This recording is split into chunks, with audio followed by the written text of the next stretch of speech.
Dino Fest is sponsored by Ameritech, Mayflower Group, NASA Lewis Research Center, the Paleontological Society, the School of Science at IUPUI Geology Department, in association with the Children's Museum of Indianapolis and the Indiana State Museum,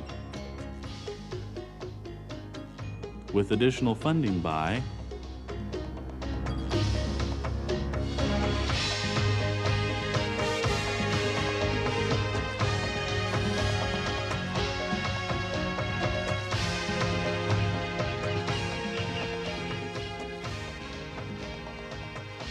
and with special assistance from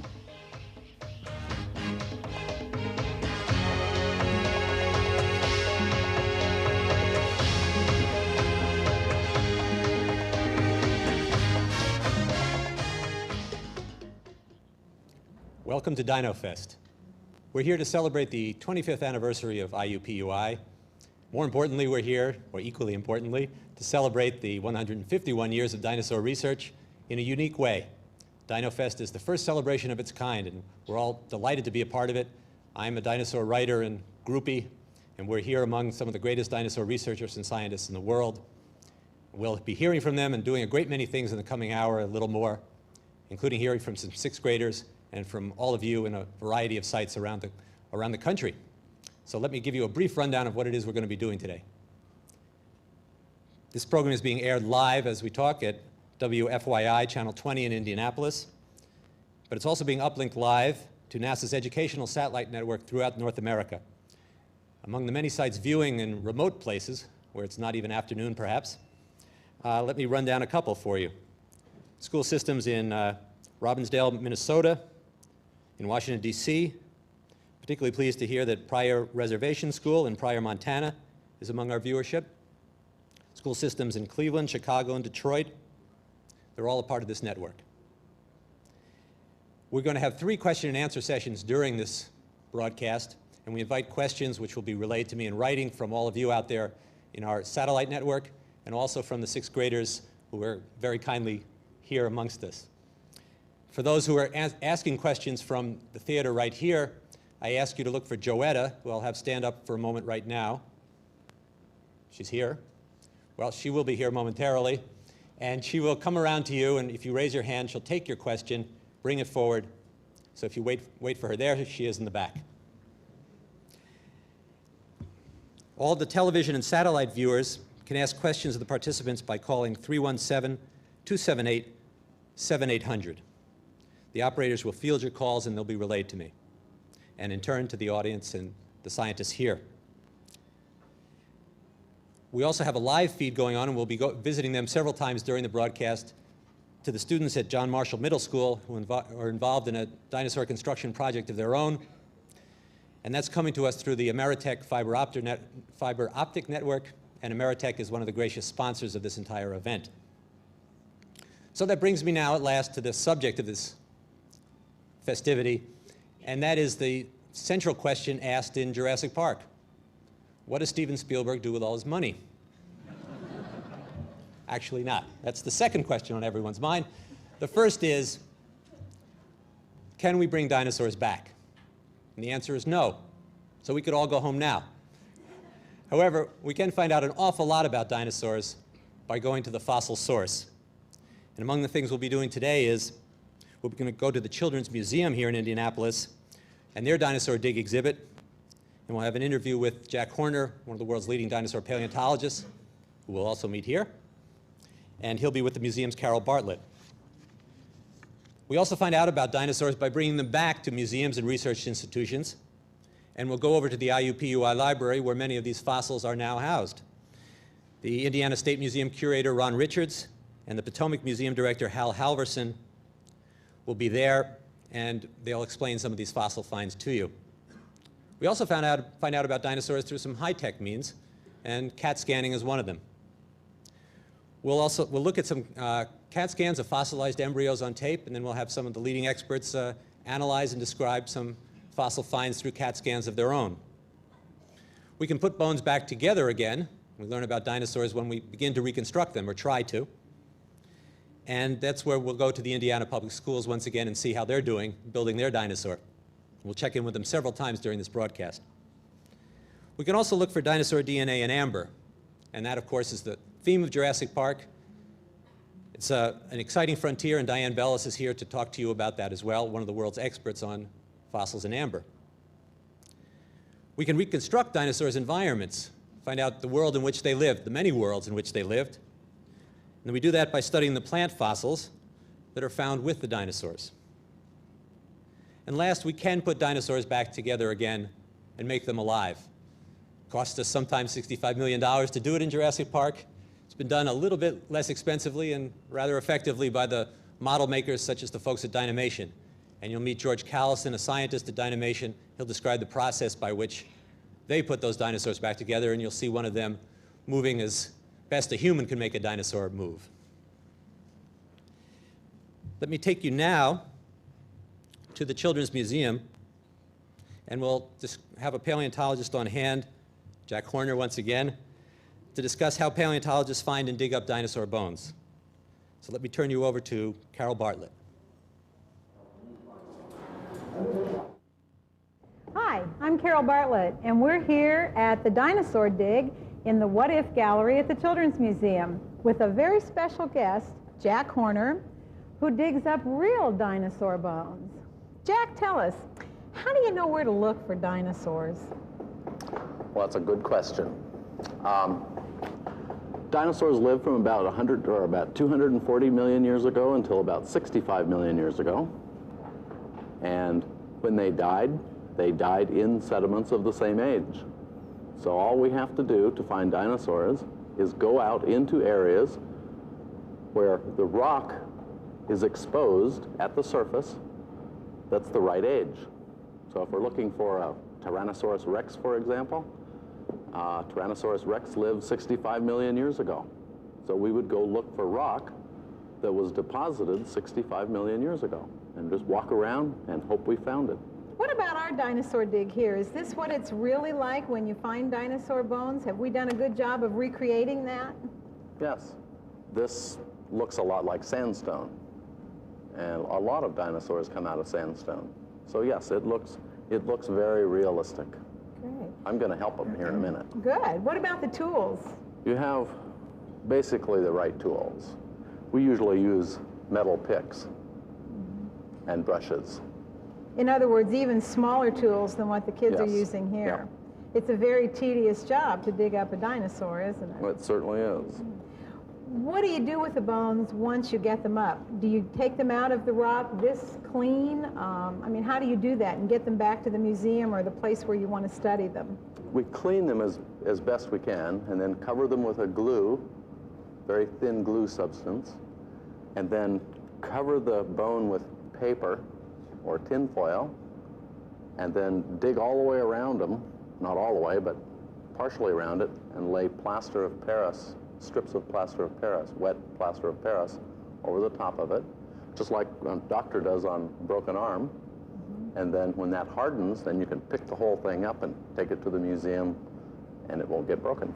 The Tyrannosaurus rex that we collected a couple of years ago, the pelvic block, just the pelvis of the animal, weighed 9,000 pounds when the plaster jacket that we took out. So you had a crane Yes, to we get had a that crane. out, and then a big truck to And take a very it where big you truck, want. yes. What's the glue for? Well, when the fossil bone is exposed to the surface, to the air, it oftentimes gets very crumbly. And so the glue just sort of keeps everything intact until you can get it out of the plaster jacket and back to the museum. Do we have lots of places in the United States where you find fossilized dinosaur bones? Yeah, most dinosaur bones come from the Rocky Mountain region because that's where the right age rock is exposed. In the eastern United States, like here in Indiana, most of the right age rock has been eroded away. It's gone. And in some places, it's too deep. You don't want to dig down 2,000 feet to find a dinosaur.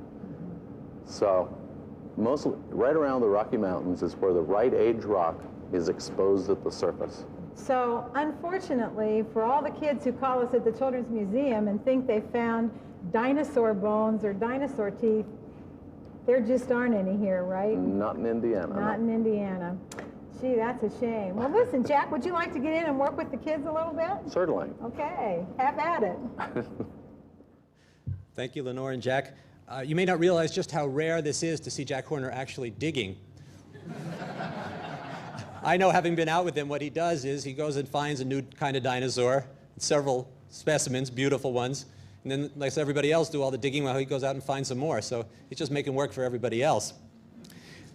That, however, is a rarity in paleontology. Most dinosaurs, of the 285 different kinds we know, are known from just a single tooth or a single bone. Leads to a lot of problems in naming dinosaurs. Leads in a lot of problems to reconstructing them. We're going to turn now to Lenore Tedesco from the IUPUI Department of Geology. She's out of the John Marshall Middle School, and let's see what the students there have done in building their dinosaur. Hi, Don. We're, as you said, at the John Marshall Middle School. I've got a group of 8th graders here, and we're going to try to reconstruct a dinosaur from only a few bones. With me here is Dr. Peter Dodson from the University of Pennsylvania, and he's with a group of students working on part of a skull. Thanks, Lenore. Well, we're having a great time here. We've got this beautiful dinosaur bone. This jaw is 65 million years old, and it's real. There's nothing fake here, and we're trying to figure out what kind of animal this is. And with these students here, we've already figured out. So we've already decided what we've got here. What part of the jaw is this? The right jaw. It's the right jaw. Goes right up to the chin. It's complete, and it's got one big shiny thing here, which is tooth. And this is kind of strange, but we have another. The tooth has come out here. Now, is it all just jawbone here? No. You got vertebrae right here. We've got 1, 2, 3 tail vertebrae. So that means this animal has died and really come apart into pieces. And we've got this other bone. I had to ask for help with that bone. What is that? Chevron. It's a bone that hangs down underneath the tail. And this was a plant eater, right? No. Man, this is a tremendous tooth. Look how long that root is, and sharp and pointy. So we're going to work at putting this thing together and making some sense out of it. Right. We have another group of students over here that are working with Dr. Dale Russell from the National Museum of Canada, and they have what looks to me like a piece of an arm bone or something. Dr. Russell? Well, thank you very much. We have a remarkable fossil. It belongs to the same kind of animal that our other team was just looking at. So comparing the skull that you see over there that must be on the order of 5 feet long, we have an arm that belongs to the same animal here. And can you tell us what you think about it? What do you think about this arm? You put me on the spot. I don't know.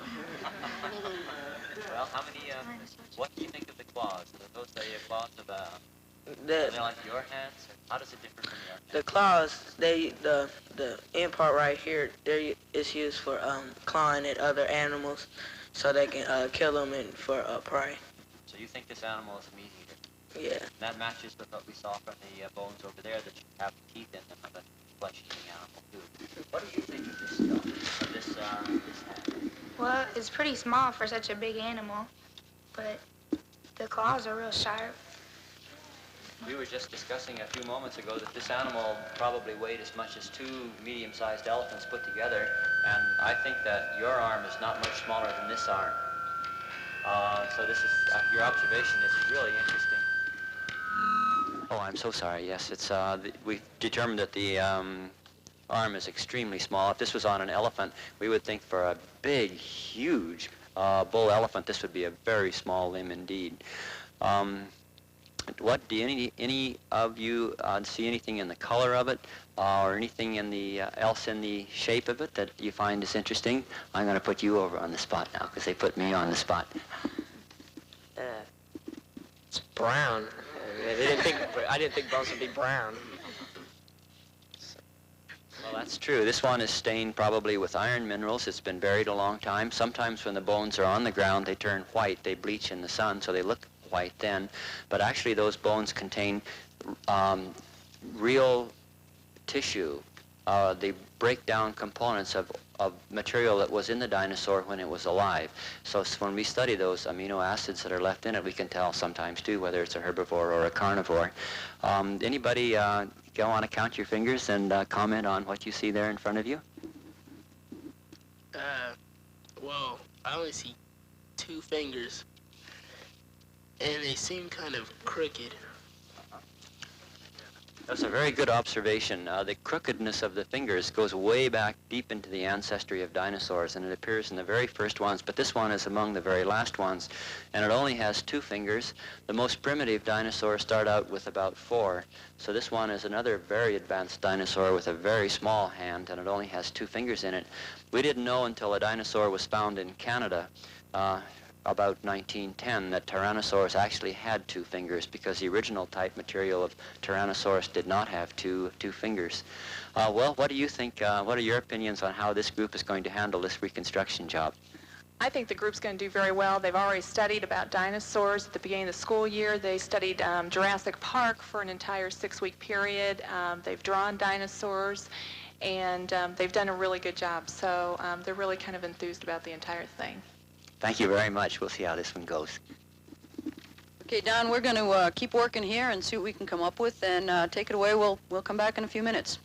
Thanks, Lenore. It's good to hear from the real dinosaur experts, the students at the school. And it's also a pleasure to see dinosaur paleontologists in their customary position on their knees. It's not just how they work, they're praying for someone to come along and help them dig it up.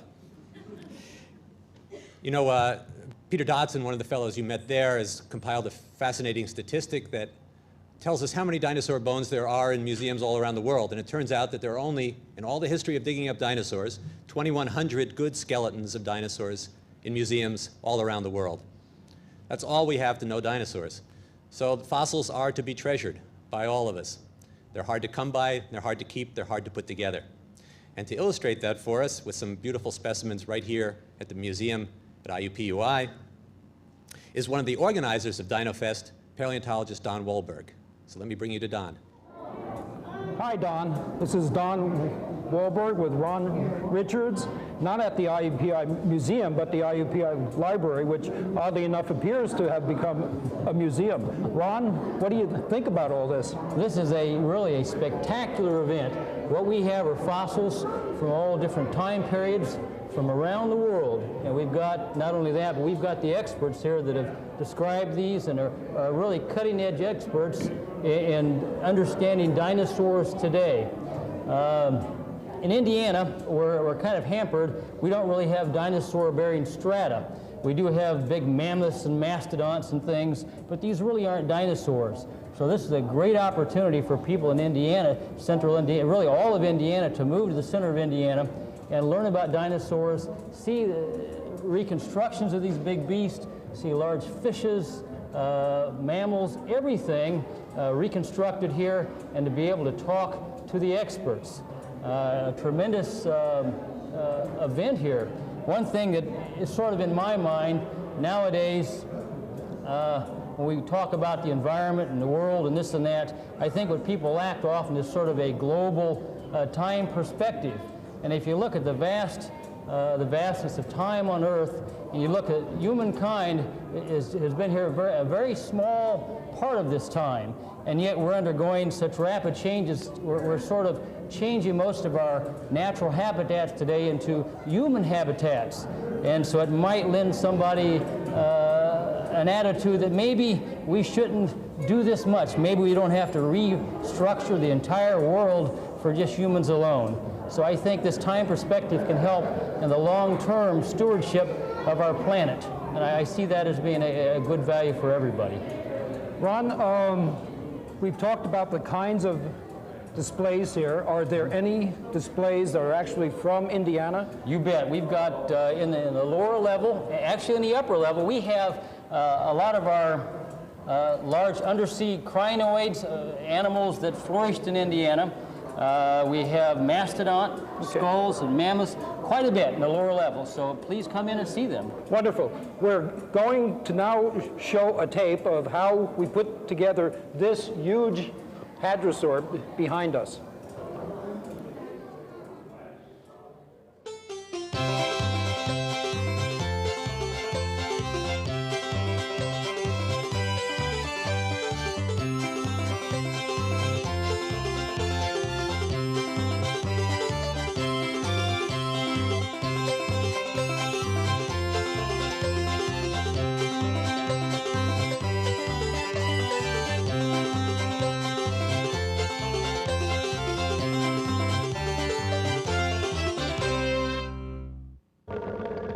extremely important in the transit of the specimen that each of the parts be carefully packed. For that purpose, we make use of this air foam bubble packing, and each part, even though it's a cast, again, is carefully packed in the foam packing. Strung out along here are vertebrae, the backbone, and each of these is nicely labeled, again, because they're casts. They're easier to handle and to mount. What we're looking at basically is going from up around the chest, further down the animal, turning around into the very tip of the tail, which is over here.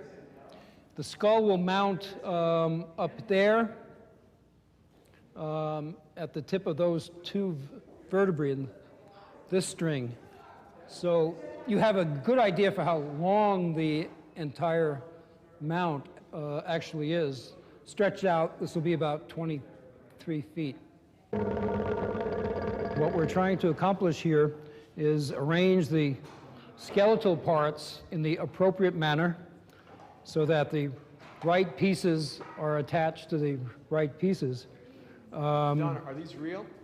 These are casts, in part because the Chinese have seen the wisdom of trying to retain their cultural, historical, scientific properties, but they have allowed American paleontologists and museums to collect and to cast specimens. Since the animal isn't alive, you need a structure to hold it up. This animal lived about 80 million years ago in what is now China. This animal will finally stand 17 feet high and 23 feet long. In life, it weighed about 8 tons.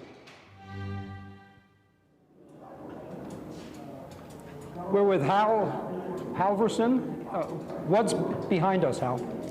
This is a juvenile duck-billed dinosaur called an Edmontosaurus. They named this dinosaur Diane. It's named after Diane Tyson, a friend of the Black Hills Institute that put it together. This is not a full-grown by any stretch of the imagination, but this one still stretches well over 12 feet long from head to tail. We don't often find intact whole specimens. Perhaps you can tell us a bit about how dinosaur parts are actually found and what it means to piece them back into a whole intact skeleton again. Well, back in the corner here, you can see that there is a bone bed. It has been excavated exactly the way it was found in the ground. All of the bones were very carefully picked apart. They were uncovered. They were glued up and put into separate field jackets to bring back to the lab. Once that was accomplished, all the measurements had been taken in the field for each of the bones. Now, to come up with a dinosaur of this size, you have to, in a bone bed like this is not what you would call an articulated dinosaur field. How many animals are there actually in that bone bed? Well, in this bone bed here, there are several different animals. How do you know that? Well, we have taken some time here to number 4 bones just to show us an example of the varied sizes. These are all duck-billed dinosaurs, Edmontosaurus bones. Number 1, for instance? Number 1 is a very, it's an adult duck-billed dinosaur, and that's the shoulder blade. It's called a scapula. And if you look at number 2, that shoulder blade is from a very small juvenile. These dinosaurs are getting very small. Though. Same part. Number 3 is still different size. Same part, though. Same shoulder blade, and so is number 4. Now, some are from the left side, some are from the right side. So what we have to do in order to put together a dinosaur from this is not articulated, this is many dinosaurs, so we have to pick all these bones of the same size and of the right bone structure so that we can put together one dinosaur. How many hours would it take to clean up everything on that block and find all the other parts and recreate one skeleton? This dinosaur here took 12 years to put together. because there are so few amount of these small juvenile bones available. Mostly what we find are adult dinosaurs, but you don't find really old ones and you don't find really young ones. So you have to go for a long period of time collecting the right size bones in order to be able to put one together. This shoulder blade looked a lot like the ones that are over in the bone bed, and there was only one in that area. But there are hundreds of bones here that you have to match to get one dinosaur. For age and size as well, and also species, obviously. Apart from this specimen, what else is here, Hal? Well, there's all sorts of stuff. If you look right over here, I'm going to turn the head a little bit on this Diane. There is a three-dimensional large fish from about 70 million years ago called a Cephactinus. That's the very first Cephactinus that has ever been put together three-dimensionally. This is a cast, but you can see by the sharp teeth on that creature, it was a formidable creature. And this is one of his arch enemies, the mosasaur, that's right below him, looking like he's coming in for the attack. These are all composed of parts, skeletal parts. Over here as well, we have what appears to be an automated monster. Would you tell us a few things about that? And I know that it'll be explained in greater detail later. Well, this is called a Deinonychus, and he is put in a position where he has killed another dinosaur. And Dynamation, the company that put this together, is recreating these animals to look like what they would look like in their true habitat. This monster here has very sharp, long claws on its feet and on its front paws and its teeth, and you can see that it could make a mess of a dinosaur in a short period of time. The paleontologist who discovered this animal, John Ostrom, is here at the conference. We'll now return to Don. Take it away, Don. Why don't you get to work on that block of matrix and see, we'll check in with you at the end of the hour, see if you can clean up that whole thing in the hour. You know, one of the jobs of the host is to make segues, to make smooth connections between things that have no connection at all. And that's just what I'm about to do. So let's see how smooth I can make this. When we go to put dinosaurs back together, scientists are human, you know, at best sometimes, and they make plenty of mistakes. With dinosaurs, and as many dinosaurs as we've named, almost as many names have been thrown out because the wrong head has been put on the dinosaur. The dinosaur has been accused of being an owl when it turns out to be a dinosaur. All kinds of mistakes have been made. But they're made within the context of trying to interpret the bones as best we can with a very limited set of information. And that's what scientists try so hard to do. But dinosaurs are special because they're not just the objects of science. They're the objects of fantasy, too. They are the monsters of our imagination. And it's no accident that the word in Chinese for dinosaur, Kunlun, is the same word as it is for dragon. So particularly for children, dinosaurs exist in our imagination even more than they exist in reality. So let's take a look at something that, in the way of fantastic dinosaurs, that children around here have done.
Well, as you can see, we have some pretty heated imaginations around here.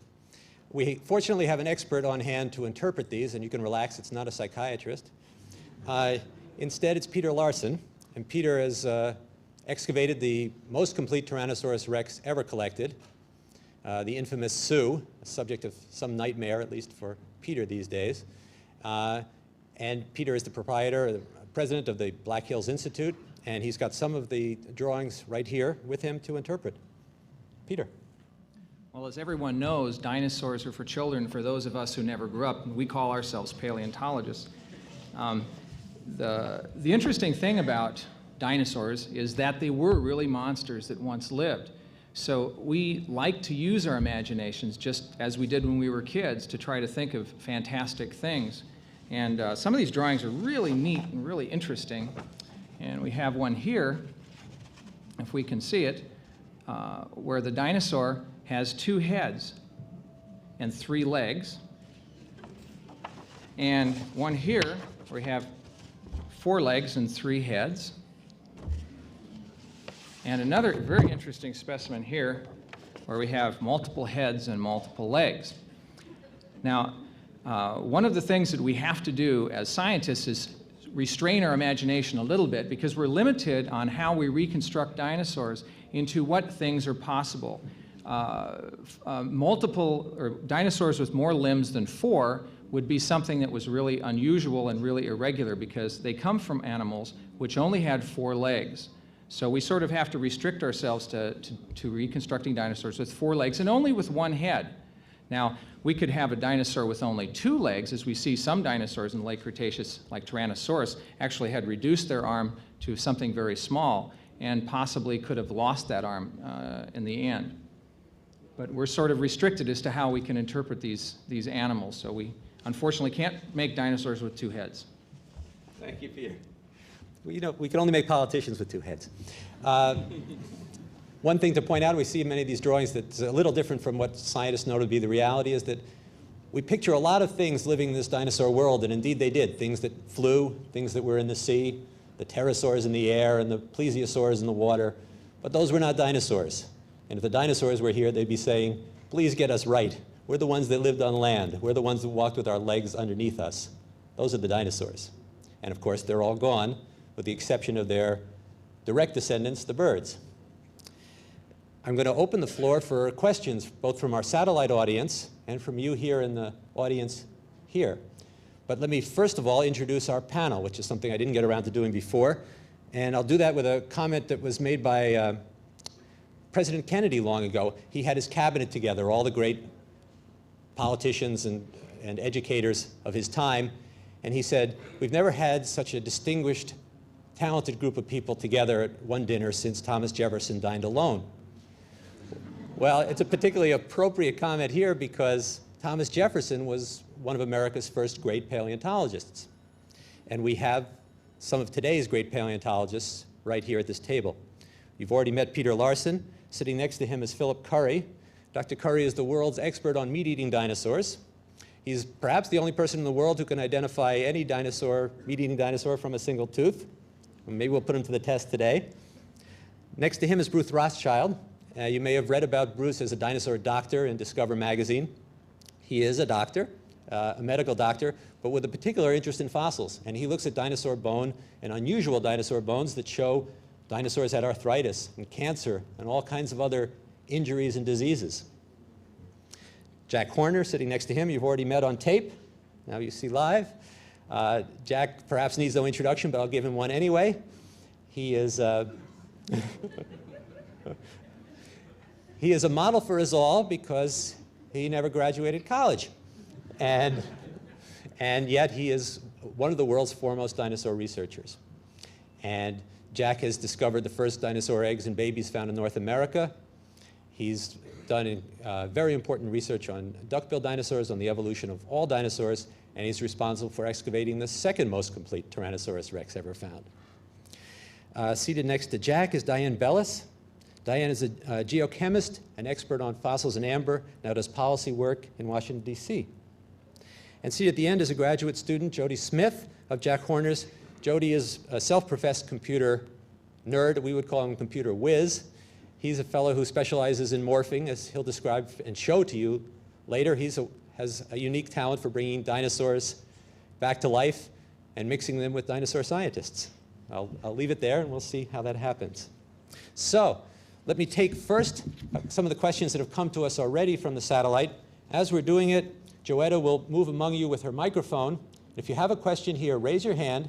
Joetta will come around to you, bring the microphone up to you, and wait to say your question until she's up to you with the microphone.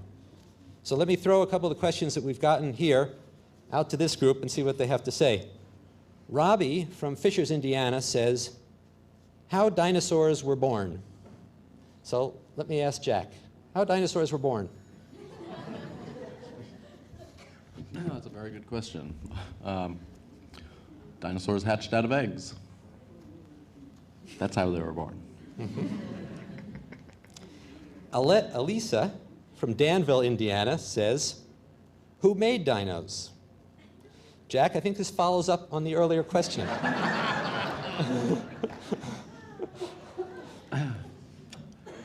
Mother and father dinosaurs. He's getting all the tough ones. Okay, we have a question here. See if you can get the mic over. What was the first dinosaur found? What was the first dinosaur found? Anyone want to raise their hand here? A well-behaved bunch. Nobody volunteering here? Okay, well, let's have a little argument then. I'll give you the textbook answer, I think, which is that the first dinosaur found was tooth of iguanodon, identified by Gideon Mantell around 1820 in England. That's not correct. Actually, that's not correct from 2 points of view. Well, forget it. While he was happily married, he gave the credit to his wife. After the divorce, there was another story, but I think, but I think Jack has a third. Yeah, but I don't know whether we should go into this one or not. It was the distal end of a femur found in New Jersey back in the early 1700s. Yes, and it got an unusual anatomical name. Got a very unusual name, yes. If you're interested in the answer to that, you'll have to research that yourselves. Of course, the point to be made here is that people were finding dinosaurs for centuries, long before they knew what they were. In fact, there are references to them in 13th century Chinese literature, and you can even find it back in Roman days, that people were finding these extinct giants and not knowing what to make of them. Maybe that's the reason why we call dinosaurs dragons. Another question from here. How would you go about finding cancer and diseases in dinosaurs? I think we know who to ask. Well, the first thing you have to know is what the normal dinosaur bone looks like. And once somebody has identified a bone that is abnormal, then it's a matter of trying to decide what could cause that type of change. And once you've decided what could cause that type of change, then you have to determine what it would look like or how you can prove it. It's not just saying, well, I think, therefore it is. It's a matter of testing it. That is, forming a hypothesis, looking at a way to test the hypothesis. And we'll get into that with some examples a little bit later today. Okay. Another question from over here?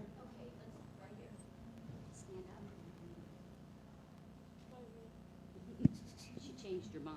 Okay. Next row. Scientists do that all the time. They don't admit it always. How can you tell what kind of dinosaur it is? I know you can tell it by the teeth, but how do you tell what it is? Okay, how do you identify a dinosaur when you've dug it up? Phil.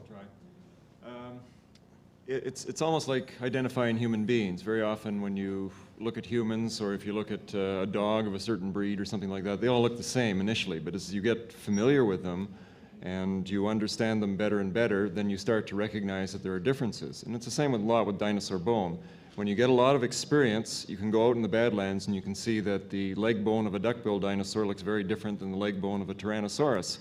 And by honing in your expertise and your experience over the years, you learn to identify more and more bones in the body because they're all different for every animal. Got some more over here. Good group. Okay, we get down here. Would you stand up? Where'd the first egg come from? Where did the first egg come from? First dinosaur egg? That's a very good question. Now, do you mean discovered, or oh, what animal? And yeah, I don't know.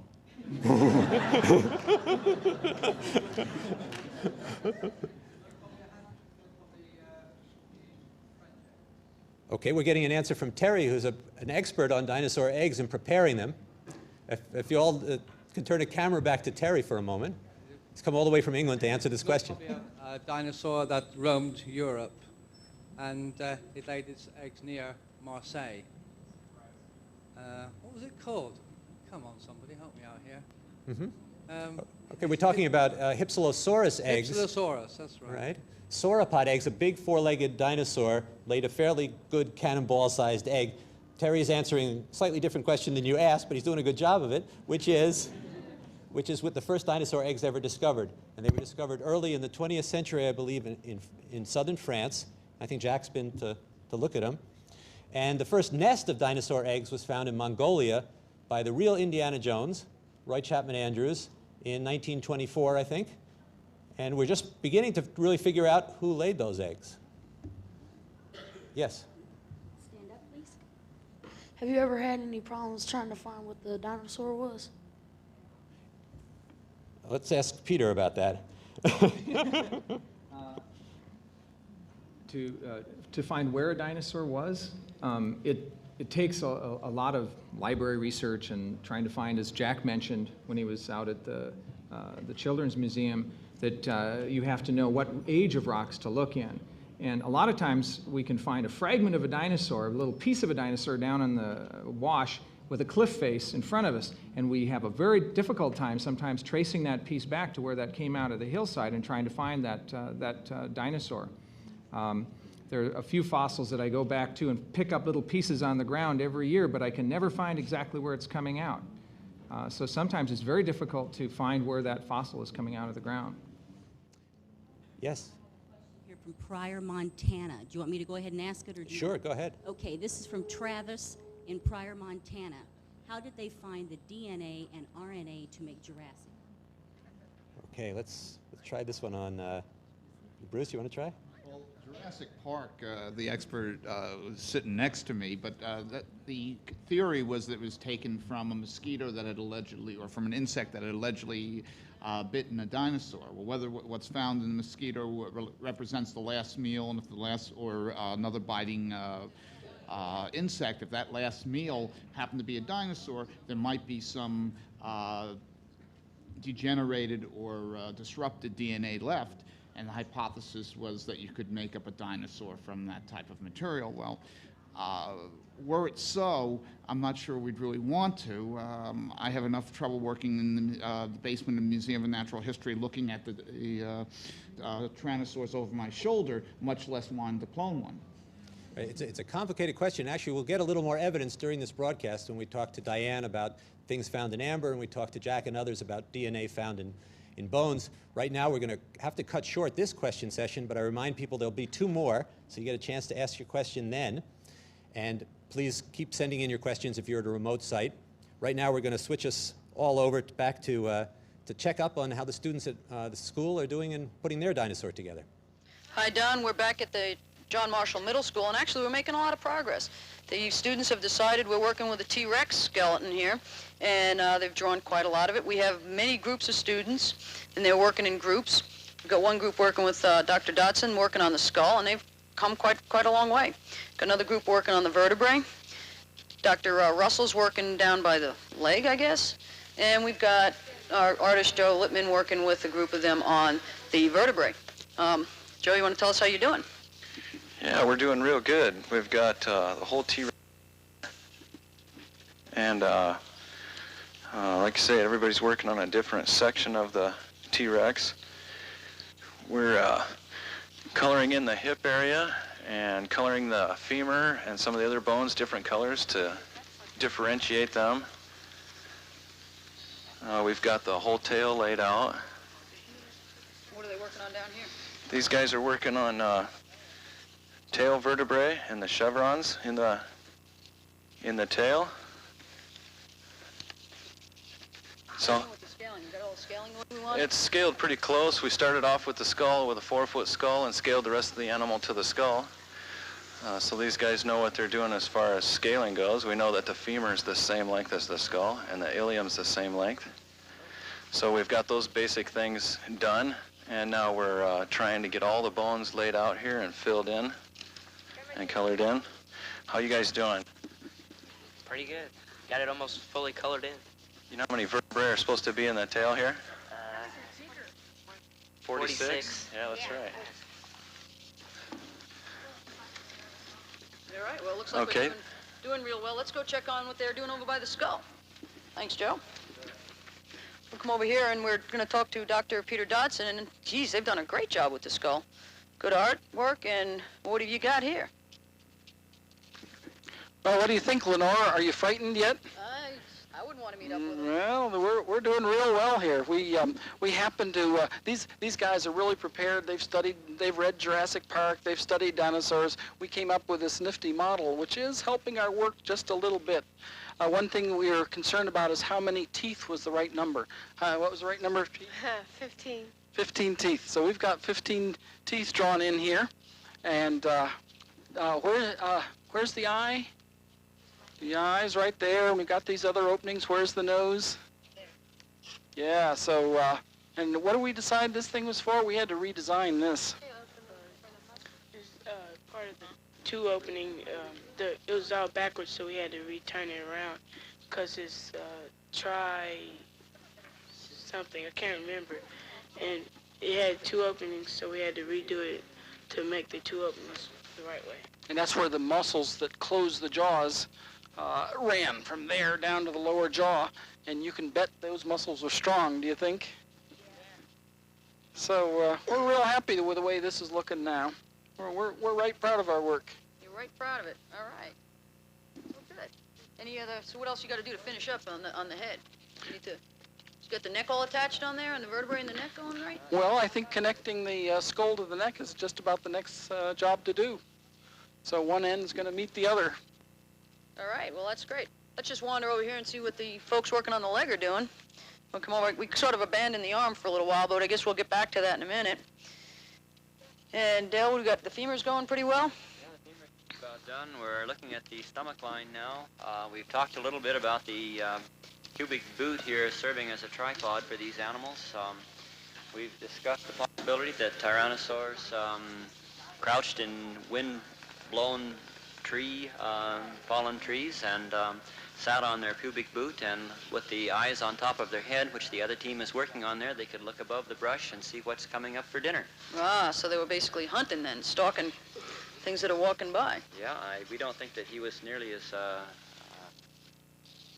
unaware of what was going on as first glance might suggest. No, I don't think he was either. All right. So we had a little discussion here, too, about how the Tyrannosaur protected himself when he was fighting a horned dinosaur like a Triceratops. Can you remember how that worked? Well, he sat and, like, kind of blended in with the trees and waited for his prey and then just caught him off guard because they couldn't tell. It just looked like a whole bunch of logs, and he just jumped out. He, like, tried to hide, but he's there. All right.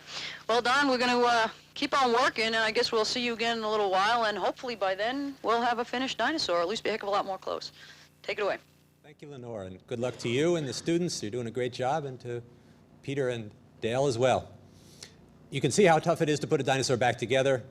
It's just as hard, if not harder, to take one out of the ground. In fact, it's done just the same way with the back-breaking labor it's been done since dinosaurs were first found, with picks and shovels and all kinds of equipment that's very basic.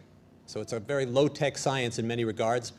But a little of the back-breaking labor has been saved of late with some high-tech ingenuity, and that involves using some of the same techniques that are used to check us out when we go to the hospital. We've got a little videotape presentation that shows you how CAT scanning has worked with dinosaur science to unveil some things that aren't always obvious about fossils. In the What If exhibit at the Children's Museum of Indianapolis, a rare find is on display. Currently on loan from the Indianapolis Museum of Art is a dinosaur egg dating back to the Cretaceous period. The egg is from a Protoceratops, a dinosaur which weighed around 80 pounds, about the size of a German Shepherd. This egg was one of several found in the Gobi Desert in the 1920s on an expedition led by Roy Chapman Andrews.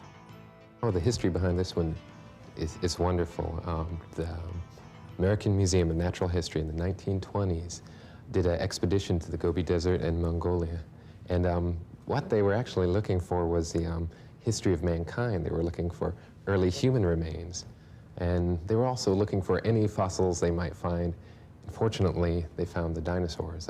I guess it's an abundant place for dinosaur fossils.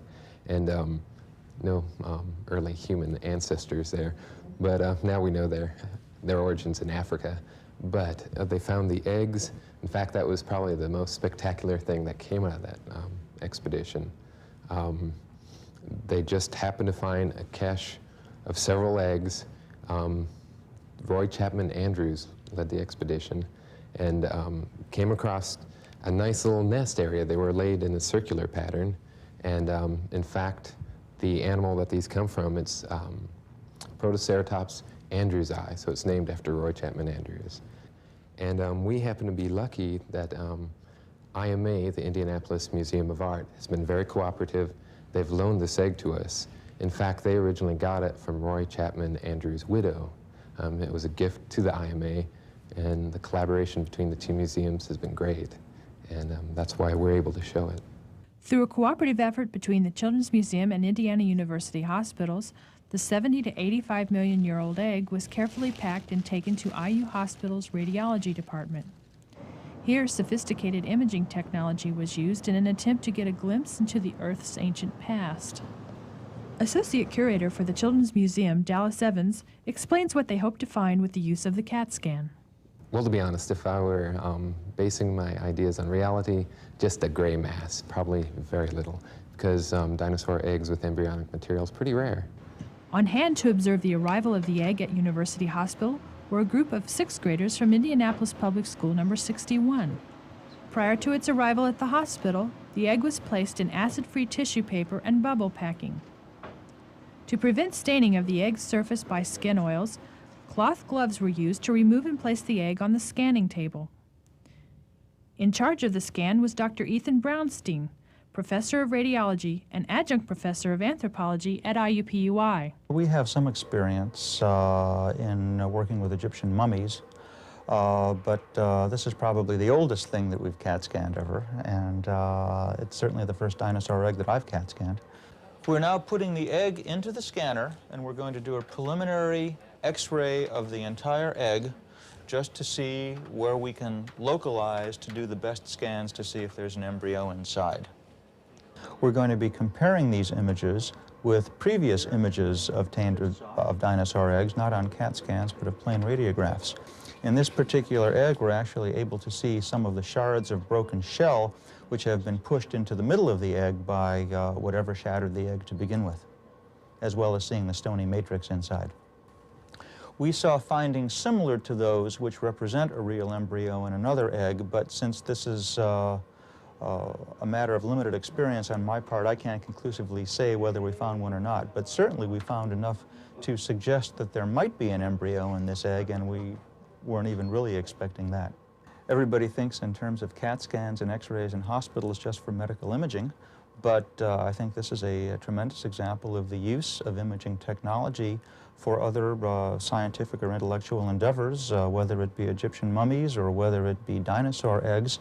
We do have this technology to offer, particularly in an academic setting, and we look forward to collaborating with people from other departments of the university or from other institutions who have reason to think that this type of technology will be useful to them. Well, thank you.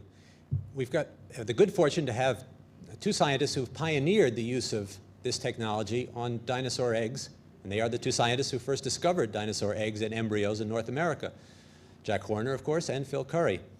Before we go any further, Phil presented something very interesting here the other day, mentioning to all of us that perhaps this fabled dinosaur nest, the first one ever found containing Protoceratops eggs, doesn't contain Protoceratops eggs. Could you explain that, Phil? Well, it's interesting that they found so many different types of eggs, and yet they took the simple approach. They thought that because Protoceratops was the most common type of animal at that particular site, that all of these eggs probably belonged to Protoceratops. So you actually ended up with eggs of different sizes, different shapes, and different textures on the outside. One of the nests of these so-called Protoceratops eggs had a theropod, or carnivorous dinosaur, next to it. And they assumed that the theropod was, in fact, stealing eggs from that nest and was eating them when he got caught in a sandstorm. And it's a very imaginative story, of course, but there it was, the theropod right next to the nest. And so they called the theropod oviraptor, which means egg thief. Now, a couple of years ago when we were working in China, we ran across the same kind of eggs in another nest, and we found another oviraptor skeleton associated with that nest. But this time when we excavated it, we found that the oviraptor was in fact straddling over the nest and was in fact sitting on the nest. And then it seemed very obvious to us that if the oviraptor was in fact raiding a nest and it got trapped in a sandstorm, it's not going to stay in the sand for the sake of a little bit of food. It's going to move on. On the other hand, if it's protecting its own nest, it might just stay there long enough to get buried deeply enough in sand that it does get smothered. So it makes more sense. So we now have a second occurrence of the same kind of thing. Now, can you tell us a little bit about what you found through CAT scanning about dinosaur eggs and embryos? We got into CAT scanning originally because we found dinosaur eggs in southern Alberta. They're quite similar, actually, to the ones that Jack Horner was finding down in Montana. And we knew there were embryos in them. Yet these were complete eggs, and consequently we wanted to see what was going on inside of them. We had limited success initially. We think that we were doing the wrong thing. This is back in 1987 when we first tried it. And now that the equipment is actually more sophisticated and our knowledge of using CAT scans is better than it was, we're going back and redoing a lot of the eggs that we tried at that time and found nothing in, because it turns out that they do have embryos inside of them. We also got involved in it in terms of our Chinese eggs, which there's lots of material from northern China. In fact, thousands of eggs have been discovered, and yet they seem to be all barren. Some had reported dinosaur embryos inside of those eggs. We CAT scanned those and found that, in fact, they did not. I became very skeptical, in fact, that any of the Asian eggs had embryonic material in until last year, when suddenly a lot of new material started appearing from central China, which definitely has embryos in it, and it does show up on CAT scans, too. Now, Jack is, I believe, the first person to name a dinosaur ever from an embryo. You name a dinosaur from the best specimen you have available of it, and Jack named a dinosaur, if I'm right, from a specimen found inside an egg. Is that right? Well, kind of. That's as close as I'm going to get. We have older individuals of it, too. But it was the first, it was certainly, well, it was the first dinosaur embryo found, as far as I know. Certainly identified anywhere in the world, and it was in its fetal position. And we tried CAT scanning also, and found that the CAT scanner at the time, this was 1984, the CAT scanner just didn't have the resolution so that we could see the difference between the bone and the rock. But as Phil says, the CAT scanner, the resolution is getting much better now, and we are beginning to see in the new CAT scans we're doing of eggs, we are beginning to get to a point where we can decipher something in the eggs, although it's very difficult to tell exactly what bones we're looking at. Is it ever possible to know what kind of dinosaur you have just from looking inside an egg? Well, depends on what you mean by what kind. I mean, identifying the species inside of an egg is very difficult because the babies change. When a dinosaur hatches out of its egg, the baby changes, the shape of its skull changes, and sometimes the length of each bone changes, so it's really hard. The baby looks, it's like mammals and birds. Baby mammals and baby birds look very different than their adult counterparts, so it's very hard to tell from the embryo what the adult will look like. Now, let me ask Bruce a question, if I can, which is what you foresee in the future, or what technology is available that hasn't been applied yet, what we could be learning from CAT scans about fossils. Well, as far as technology that hasn't been applied, I think that's one of the issues that as soon as the technology becomes available, we tend to try it. We've even looked at magnetic resonance imaging, and it actually does work for evaluation of ancient bones. I think there are several things we can do with three-dimensional imaging. We can get views of bones from different perspectives, and even from the inside out. We can change the equipment registration, that is, change the image perspective and see the brain case, the inside, what the shape of the brain was, without actually cutting out the cutting up the skull. With dinosaur eggs, with so many being barren, I think it's a nice technique to identify those eggs, which preparation will yield useful bones to indicate what the embryo actually looked like. I think one of the big problems we have is we don't have enough people trained in time for preparation of everything, and so it would help us in selecting those specimens which would be better for preparation. But we don't have to go quite to CAT scan. The CAT scan helps because it gives us a cross-sectional image. And a cross-sectional image is very helpful because we don't like to damage our specimens if we can avoid it. But sometimes it becomes important. And the question that was asked earlier, I'd like to answer now with the examples that we have on the side table. And if we could bring those up for a moment. A number of years ago, while we were visiting Dale Russell, the specimen that you see on your right was very prominent to my eyes. And this is one of the phalanges or toe bones of a ceratopsian horned dinosaur. And there was a bump that didn't belong there. And so when you see a pathology like that, the question is to form a hypothesis as what could have caused it. It could have been infection, but there was another possibility. There's something called a stress fracture. And if you look at the specimen on your left, that's this specimen we actually did cut, and you can see that there's a line running through just at the area where the pointer is, into that area of bump, and the bump is a callus, an area of healing from a stress fracture.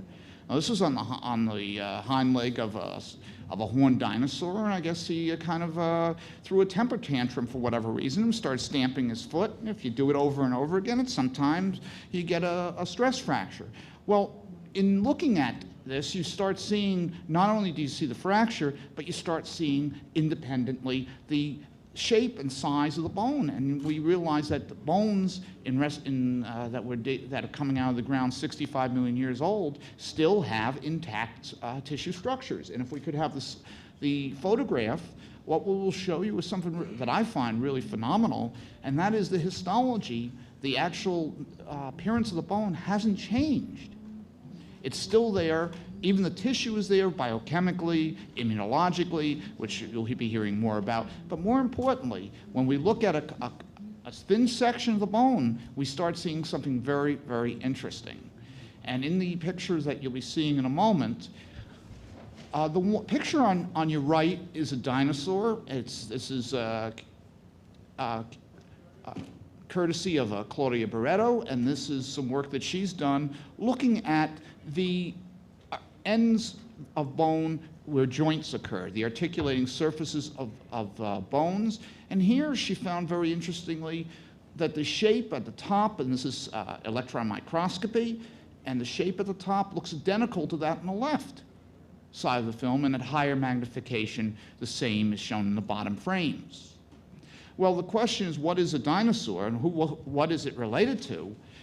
To my eyes, the illustrations on left and right look quite similar and quite different from what they look like in mammals, and a bit different than what you see in reptiles. So dinosaurs come down to, what is a dinosaur? I should say the image on your left is from a chicken.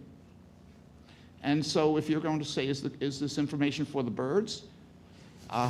Is that are dinosaurs extinct?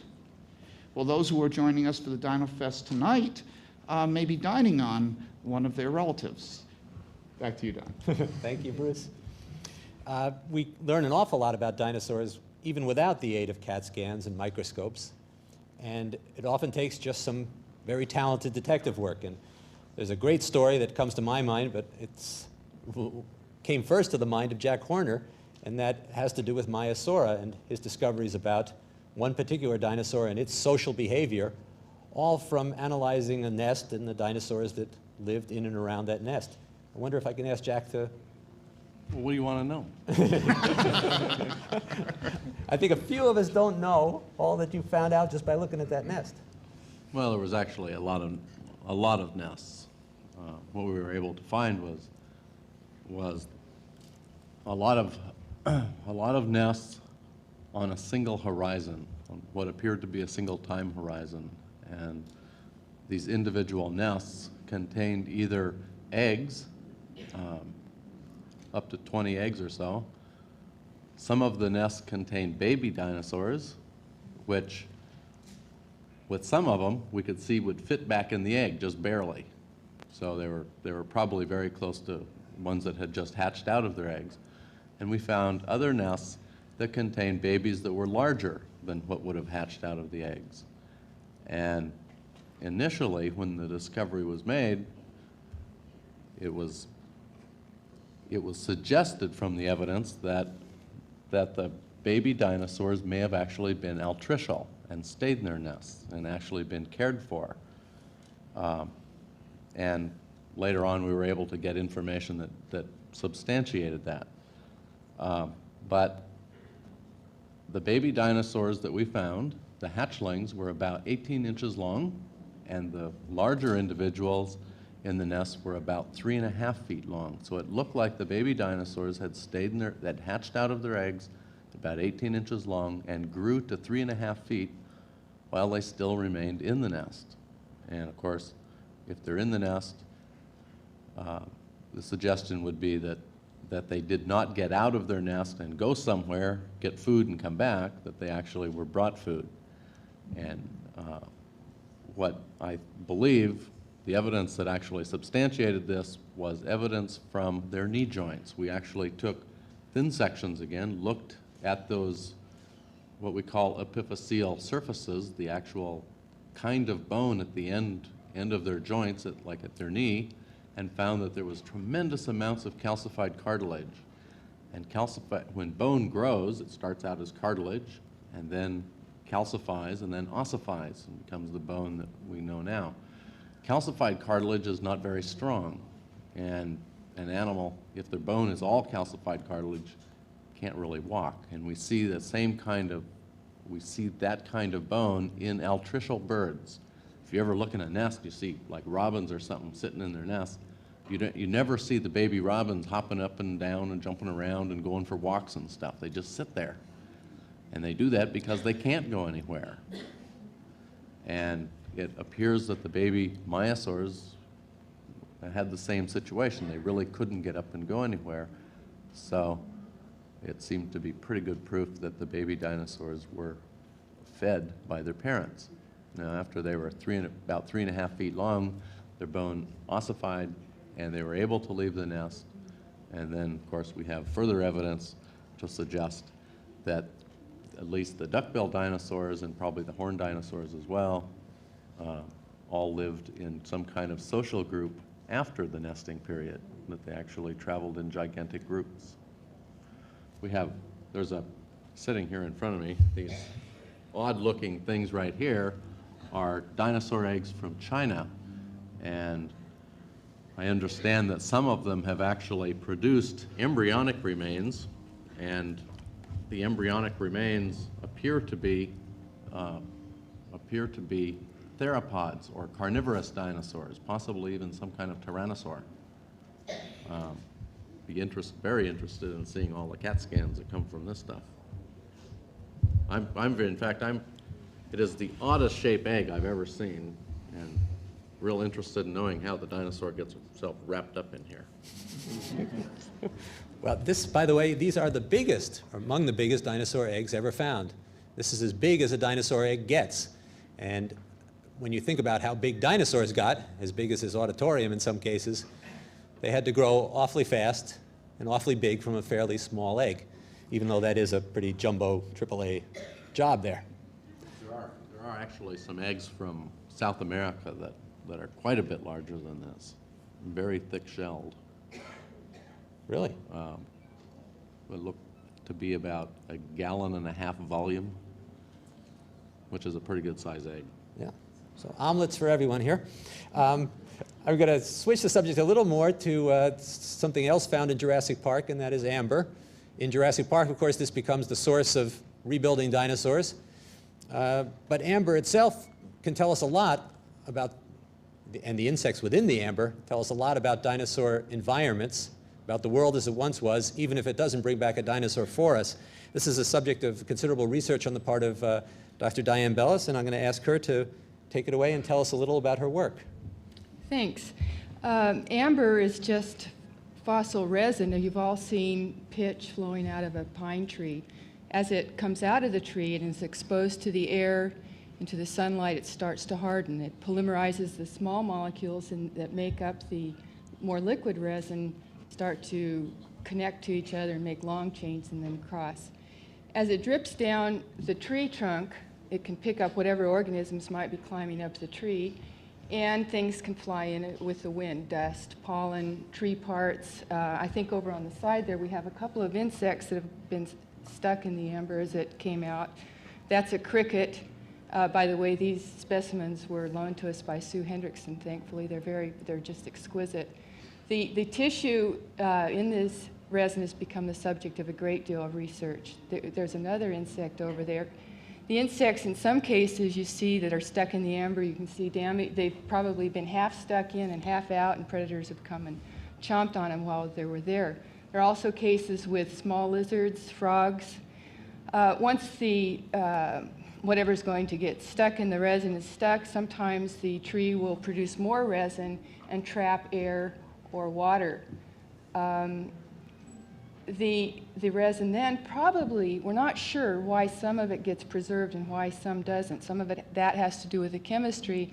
There is the thought that maybe it has to fall into water in order to be preserved and to be buried by clay usually. Most resin, amber that we know is between 15 and 40 million years old, but quite conveniently, amber is found during the last about, goes back to 120 years, so the last, from if the dinosaurs were there, 65, we can cover and get information about what was going on in the environment for the latest part, at least, of the dinosaurs' existence. When the problem with some of the resin, like that we see here and we saw the insects in, is that we can't tell the age very well. When it falls onto the ground, it floats in water, and so it usually washes downstream and then gets buried in sediments. And certainly we can tell how old the sediments are, but those sediments tend to be moved. And unfortunately, the sediments, the amber that has the big bubbles and the best insect specimens, we really don't know how old the amber is. I have found, and it's quite unusual, red, not that it's red, red's quite not unusual color actually, though most of it's this color. There's red, blue, green, brown, black. I found some red Cretaceous amber that's in place. Some of it's actually in a petrified conifer tree, and there's samples around the tree, and there also happen to be 3 different kinds of duck-billed dinosaurs buried in the same quarry. So that's interesting because we know that what's in the resin was there when the dinosaurs were buried. Once you find amber or resin that has bubbles in it, and I think there's this is a leaf, amber you get all sorts of things collected in it, but one of the more interesting, I think, is the bubbles. Once you have a good piece of amber that has bubbles in it, you crush that. I don't know if you can see them very clearly. These happen to be pretty small ones. Some of them you see very clearly. They're maybe a centimeter across, and some of them have water in them. You crush that into a high vacuum and use chemical techniques to analyze the air, which gives you probably at least a fingerprint, an indication. It may not be exactly the air that was there when the dinosaurs were there, but we happen to like to believe that what is in there can be interpreted. Now, the question of Jurassic Park, Bruce stole some of my thunder, but I think there is no doubt that the best preserved DNA, the most likely place to find DNA preserved for any length of time is in amber. The mere preservation of this stuff suggests that it hasn't been exposed to very high temperatures or pressures. So we know, and that's what it requires for DNA to hang around for a long time. In this specimen, you can actually see a gnat, which we would like, or a tick. I keep calling it a gnat. It's a tick. We like to think he's pretty fat because he's been sucking on something. Again, the problem is he's probably, at the oldest, only 40 million years old. We do know that amber occurs in sediments, like I said, that go back to 120 million, well, it goes back to 300. There are probably trees around that produced enough resin to trap air after about 120 million. Those specimens haven't been found yet. There's a lot more interest in amber research now that we know DNA can be found. And I think that in the future, we will find that Cretaceous amber that has Cretaceous DNA, probably not dinosaur DNA, because you'd have to find the bug that bit the dinosaur that happened to get stuck in the resin, and the DNA happened to be preserved. And the trickiest, the least probable is that you would find it. So while I think that we're likely to find good DNA, it's not likely to be dinosaur DNA. Right. Well, the good news is, the bad news is that we haven't found it. It's not likely to be a dinosaur from amber. The good news is that researchers in Jack's own lab have found what appears to be DNA directly from a Tyrannosaurus rex. So we do have a little bit of that genetic information. We're still a long way from bringing a dinosaur back to life. Well, if the question most on people's minds since seeing Jurassic Park is whether we can bring dinosaurs back to life, the question that used to be the most on the minds of boys and girls, at least by the questions I get, is how do you tell the boy dinosaurs from the girl dinosaurs? And as it's my job to provide segues, there was one wonderfully provided here in that Sue Hendrickson, who provided the amber for this display that you just saw, these beautiful specimens, is also the namesake, the woman for whom Sue, the best Tyrannosaurus rex ever found, is named. She's the one who discovered that great T-Rex. And Peter Larson dug it up, and through that T-Rex and some other fossils that he examined, he's able to figure out a way, he thinks, and it's quite convincing, that we can figure out just which are the boys and which are the girls when it comes to dinosaurs. So let Peter explain that. Well, ever since we found the dinosaur Sue, people started asking, well, did you call it Sue because it's a girl? As Don mentioned, we called the dinosaur Sue because of its discoverer. But that did bring up an interesting question. Is there a way to determine which dinosaurs are male dinosaurs and which dinosaurs are females? Looking through the literature, there's been some work done on that, but particularly by a fellow by the name of Ken Carpenter from the Denver Museum, who spent a lot of time and thought that he had come up with some potential ways of telling that. So we started talking to modern zoologists because, as we all know, we don't find dinosaur skin and dinosaur flesh, which have the reproductive organs preserved. And in particular, I talked to a German colleague, Eberhard Frey, in West Germany, and he had a way that he thought he could determine male crocodiles from female crocodiles. And with the help of my colleague next to me, Phil Curry, who was looking at articulated skeletons, we think that we've come up with a way that will actually tell us, by looking at a skeleton, whether we're looking at a boy dinosaur and a girl dinosaur. And I've got a couple models here that may help illustrate this. This is two pelvis and some of the tail vertebrae from Tyrannosaurus rex.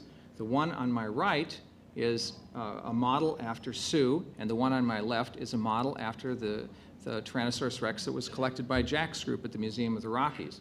And if you look very closely at this region of the tail in both models, you'll notice that the specimen on my left, which I believe is a boy dinosaur, and the specimen on my right, which I believe is a girl dinosaur, are different. It seems as if the boy dinosaur actually has an extra bone under its tail. It turns out that in crocodiles that this is tied in with the reproductive system of male dinosaurs. And so that the male dinosaur actually has an extra bone.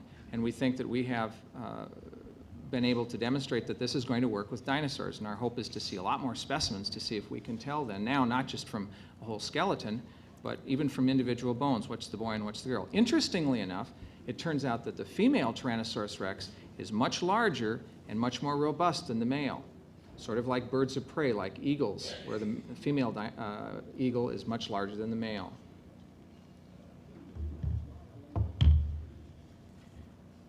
Thank you, Peter.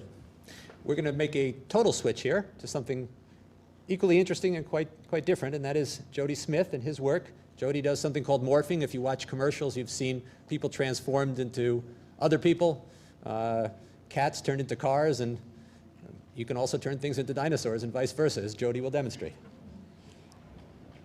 Jody. Thank you, Don.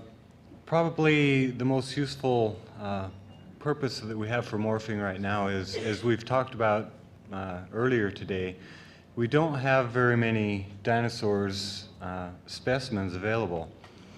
Now with this morphing program, we can take a baby dinosaur and an adult dinosaur and morph them together, and it'll give us as many steps in between as we would like to see, which can help us to visualize what the dinosaurs would look like at various ages. Some of the other uses that we have for morphing the dinosaurs could be in morphing a dinosaur with its ancestor and visualizing the evolutionary process that may have taken place. And through the animation, we could see a time lapse in a few seconds of a few million or 100 million years, perhaps. We got a little tape we're going to roll here? This is a morph between, an animated morph between a nestling and an adult. This one's a Hipparchosaurus.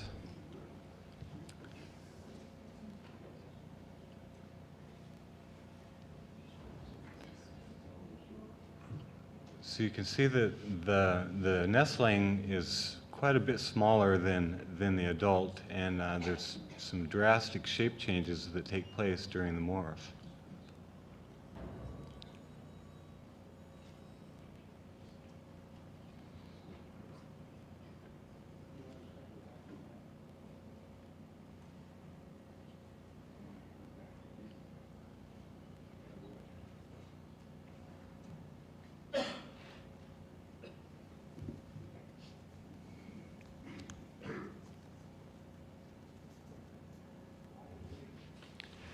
This is a morph of a nestling myosaur into an adult. You can see there's quite a difference in size here also. And you may be able to see on here that a lot of the individual bones, the seams in the bones, morph quite well with this technique also.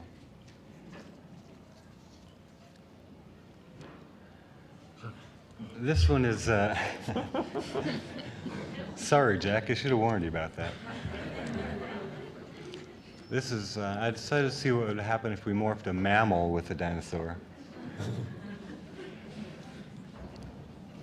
Well, thank you, Jody. Well, so we know if we want to bring dinosaurs back, we just take dinosaur paleontologists and turn them into dinosaurs. Well, I'm fortunate to see that we have a number of questions that come in from our remote site. I'm sure there's some more that are in the audience here, but let's take some of the ones that people have sent us in through the network and see if we can get some answers for them. Kyle from Indiana, I think it's Cayensville, asks how many types of dinosaurs there are. Phil. We know about 300 genera right now, and that sounds like a lot. After all, dinosaur names are long, and 300 long dinosaur names is a lot to remember, but the bottom line is that when you start looking at what's alive today, and we've got 8,000 species of birds alive, we've got 4,000 species of mammals, and we've got 6,000 species of reptiles and amphibians. And you start to realize that 300 species of dinosaurs stretched out over 150 or more million years is not very many at all. And it's difficult to estimate how many dinosaurs we don't know, but we do know that there are literally thousands of dinosaurs out there still to be discovered. So with 300 dinosaurs known presently, we're still at just the tip of the iceberg. Yeah, in fact, kids are finding dinosaurs all the time, and some have been named after kids. There was just one named in Australia this year after a little boy. And so dinosaurs are being discovered at a rate Dr. Dotson calculates as one every 7 weeks. So I hope you'll get out there and find some, if not in Indiana, someplace else. Now from Mark in Allisonville, we get a question, why didn't they rot in the ground? Peter. Most of them, in fact, did rot in the ground or on top of the ground, and that's why why dinosaurs are rare. It's a very, very unusual set of circumstances that allows a fossil or an animal to be preserved as a fossil. Mostly they have to be buried very rapidly so that as the flesh decomposes, the bones don't decompose also. So it's really rapid burial is the thing that helps preserve the animals. Now, Ashley from Allisonville asks, this is for Jack, how long does it take an egg to hatch? That's a very good question. I don't know the answer. You weren't there.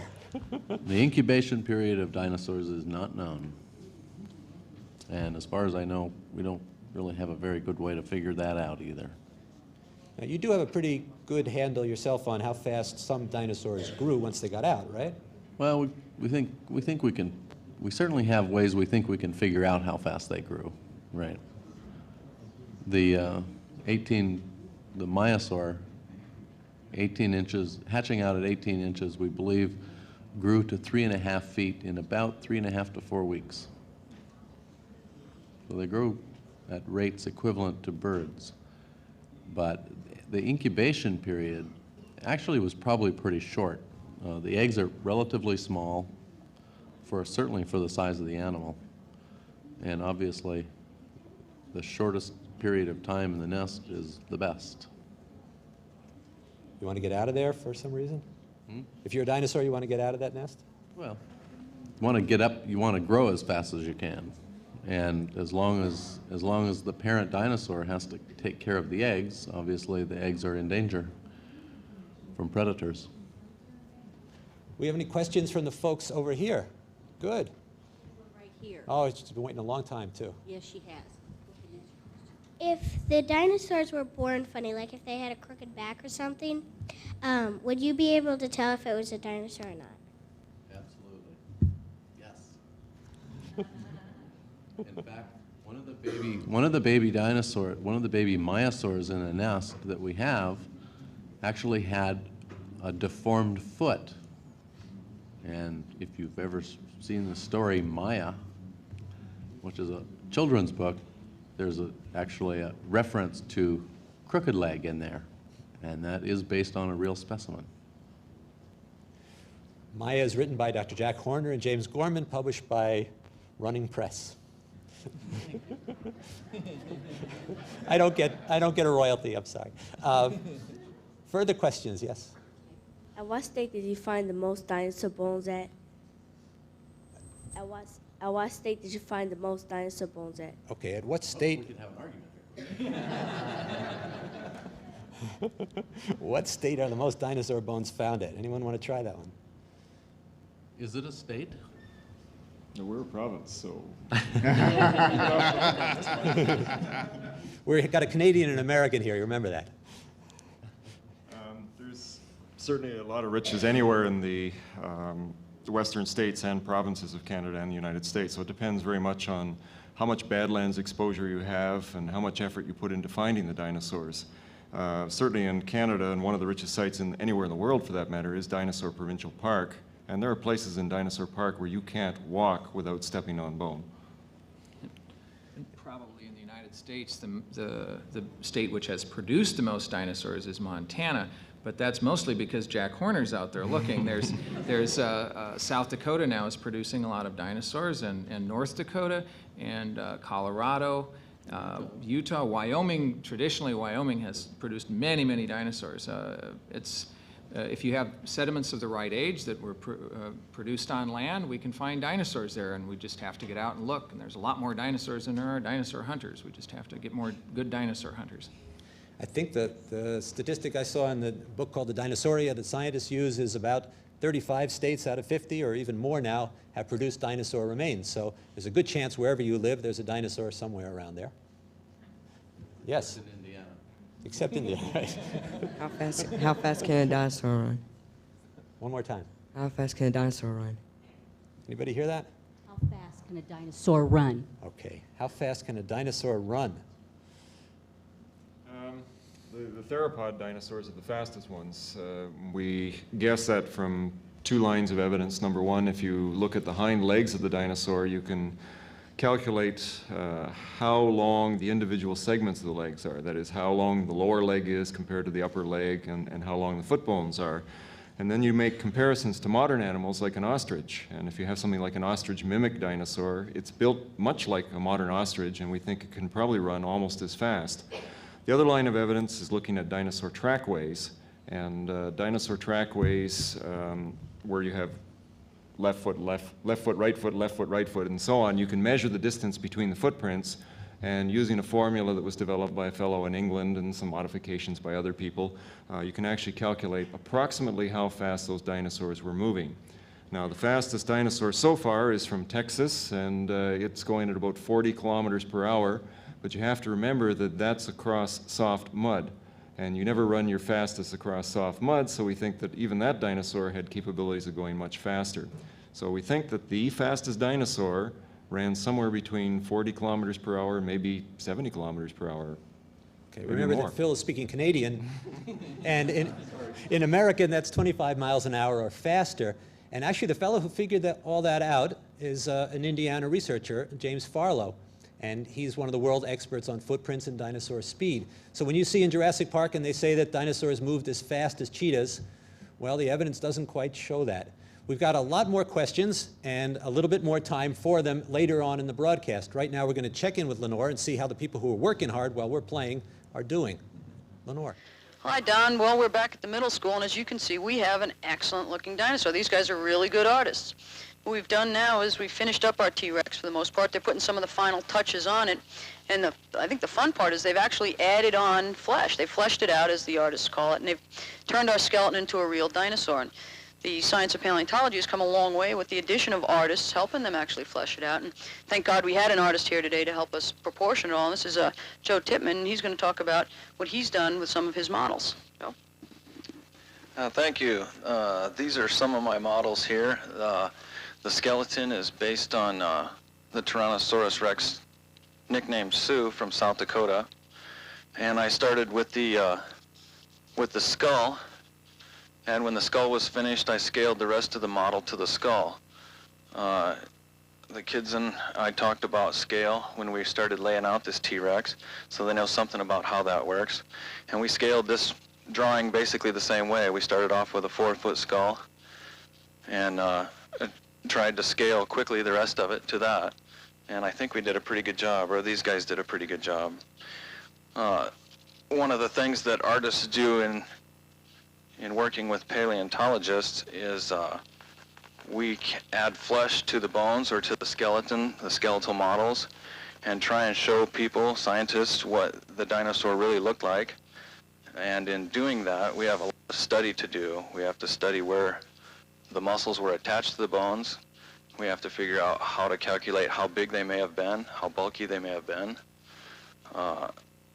And there's a lot of complex information that goes into fleshing on a model like this. However, we seem to have a whole bunch of really good artists here that they did a real good job on this drawing. All right. So do you have to study anatomy at all, or work with muscle groups? It's a good idea to study anatomy and muscle groups. I'm still studying that stuff. I can't get enough study time in. There's so much to learn, and I wish I could go back to school where these guys are at, and then I could take the time to study that stuff. I have too much to learn right now, but doing a great job. It was really good. With the help of the scientists that I work with, I'll get accurate models out of these. Okay. All right, great. Thanks a lot. What we're going to do now is talk to Dr. Peter Dodson, and he's been talking with some of the students, and we're going to sort of summarize what they might have learned today. Peter? Well, we had a good time here. I'm really impressed. It looks like we got a dinosaur here, and 2 hours ago we didn't have a dinosaur. I have Stephanie and Aaron and Albert, and are you impressed? Yeah, I didn't think that we could do this good of a job, but it looks pretty good. Yeah. What do you think, Aaron? Hey, Stephanie? It is kind of hard because everybody kept stepping on the paper, but once you got done with it, it was easy. Yeah. Albert? Yeah, I agree with what Aaron said. You know, I never thought that we could do as good of a job as we did, but... Now, how many bones do you think there are in a Tyrannosaurus? A lot. 100, a lot. Yeah, who can guess? Like 1,000 or something? I don't think there are 1,000. You think there are 1,000? Maybe, possibly. Probably I don't know, but there's about 46 in the vertebrae. Yeah, I'd say a couple hundred bones. And you know what? We've got most of those bones in our own body. Most of those bones, the femur and the tibia and the humerus and all these, the vertebrae, the ribs and all that. Are there any bones in Tyrannosaurus that we don't have in our bodies? The chevrons. The chevrons. What's a chevron? It's underneath the vertebrae. It hangs underneath the vertebrae. Can you show me one? Let's see if we can find a chevron. There we go.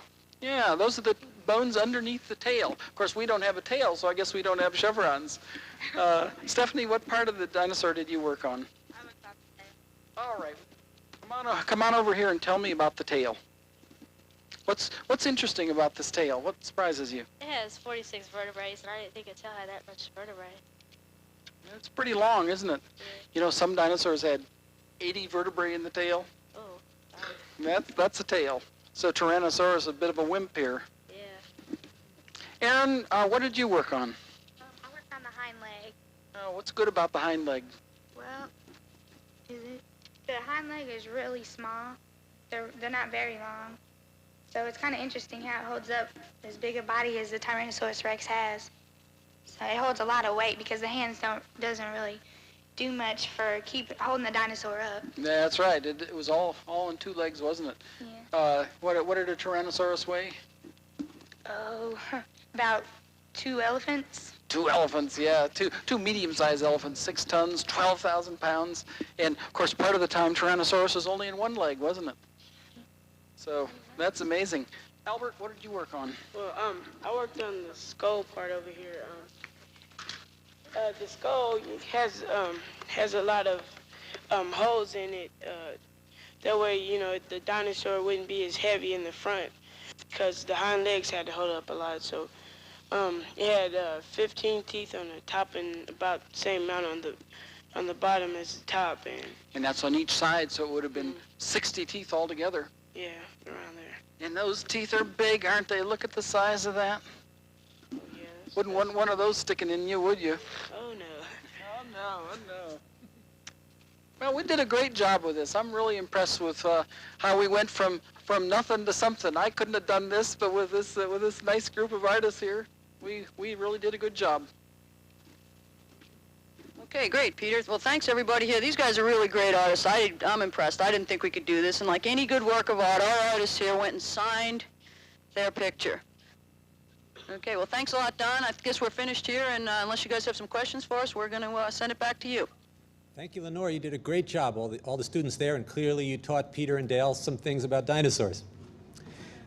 Well, putting dinosaurs back together, as you found out, is hard work, and we obviously rely on artists in many ways to do that. Don Wohlberg is with one of the scientists who works with the artists at Dynamation in their attempt to bring dinosaurs back to life. Don. Hi, Don. I'm here with George Callison, truly one of the premier artists in recreating the past. One of the goals of paleontology is to restructure what has happened in the past, sometimes from almost nothing. One of the goals, of course, is to take parts and recreate a whole animal. George is going to explain to us a newer technique that is extremely interesting and probably accurate as well. George? Thanks, Don. We're really fortunate to live in a time when so much is known about dinosaurs. We've heard today about so many different things that tell us about the life and the times of dinosaurs. And one of the things that we've learned is that they really were alive. And they're the kinds of animals that had some very, very unusual peculiarities. Some that were very difficult to predict. And one of the things that the company that I work for, which is Dynamation International, we're responsible for doing things like robotizing dinosaurs. And behind me is one of those kinds of models. It's an animated sculpture, essentially, showing one of the facts of life, and that is that animals have to eat to live. All animals are adapted to capturing energy by eating. And this happens to be Deinonychus, a creature that was discovered by John Ostrom, whom you've seen. And this creature is one that's been produced by a whole team of individuals working with the information that Dr. Ostrom and some of his colleagues have produced, and still other individuals as well. And from this effort, The planners, the sculptors, the machinists, the engineers, the fabricators, the plastic specialists, and the educators have all teamed to produce one of these kinds of creatures. These creatures are used to get people excited about coming into museums and zoos and nature parks all around the world. I'd like to tell you more about this by introducing you to a videotape, which we'll just run right now.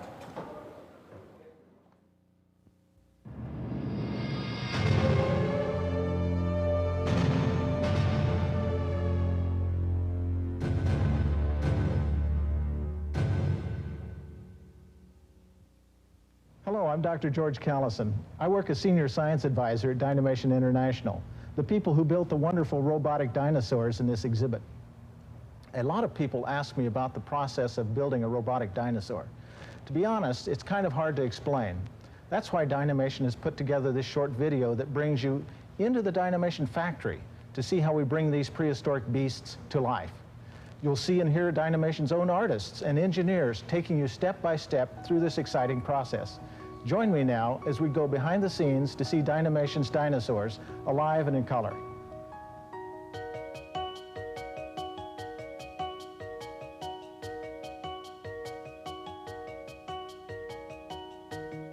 The process of creating life-size animated dinosaurs involves the talents of dozens of people at Dynamation International. Buried fossils tell us only half the story of what these awesome creatures looked like and how they acted. The rest is left to our imagination. Dynamation's team of scientists, artists, and engineers has bridged this gap between fact and fantasy by building robotic restorations of some of the world's most ancient and most interesting inhabitants. Dynamation's dinosaurs, alive and in color.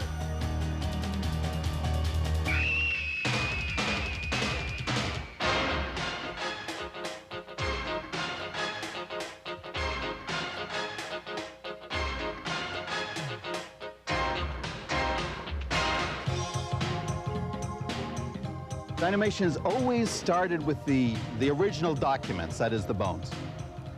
And the scientist takes those bones and makes them a document in 3 dimensions that can be read by anybody. You can read a bit of the story of prehistoric life from this.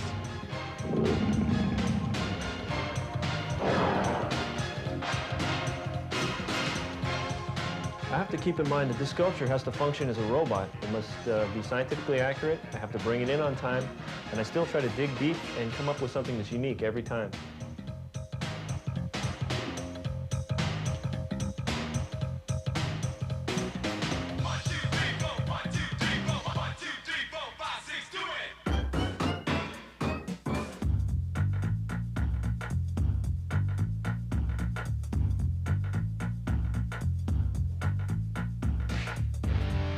Each step of this creative process is carefully monitored for scientific accuracy. After all, Dynamation's mission is to educate as well as entertain. The end goal is to make the creatures seem as realistic and lifelike as possible.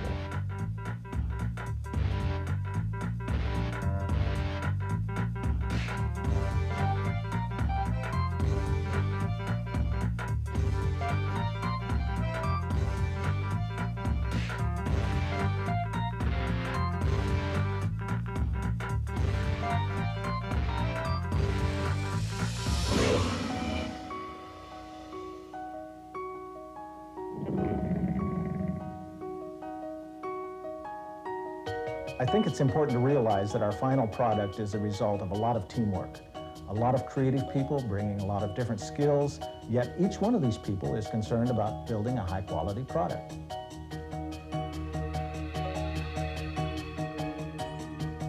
Hopefully our exhibits appeal to children of all ages. The exhibits themselves should be visually exciting, but should also teach the visitors something about the world around them and make them more sensitive to that world.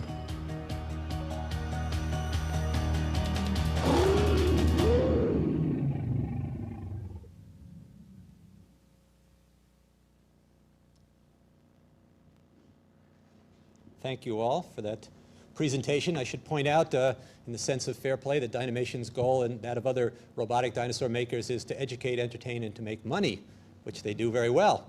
The purpose of this wonderful get-together, Dino Fest, is to educate and entertain. And the purpose of dinosaur science and the research that these people that you see before you do all their lives is to educate and entertain and not to make money. And that is really what we're here to celebrate. I'm not a particular fan of robotic dinosaurs, as well as they try to put them together. Dynamation and their competitors are making rather half-size, clunky versions of spectacular, wonderful, once-living animals. But they're doing their best because we so much want to see dinosaurs alive. All of us really want to know what they were like. And that's one reason, a big reason, that movie Jurassic Park was so popular. It wasn't a chance to see Laura Dern making goo-goo eyes at Jeff Goldblum. It was a chance to see real dinosaurs and just how we can imagine them alive again. And I've been asked to briefly summarize what we've talked about here today. We've talked about a lot of things. We've talked about the impossibility of bringing dinosaurs back to life, but we've talked about the possibility of discovering an awful lot from the few fragmentary clues that we have. And we do that because we have this tremendous curiosity about dinosaurs, because we have devoted people with a lot of ingenuity who are able to do that. So we can't answer that question, can we bring dinosaurs back to life, yet? We don't know the answer. We can answer another question, which I didn't quite pose, but I hope you've been wondering about all this time, is how come Jack Horner didn't graduate college?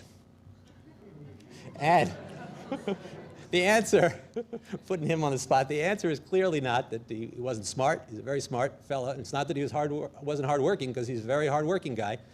The answer was that he had a reading disability called dyslexia that wasn't diagnosed in those days. These days, most of you go to school and people check out and see how you're doing in your reading and your writing, everything else, and if you have a problem, they try and fix it. Well, that wasn't always the case. And Jack worked very hard against those odds to become a great scientist.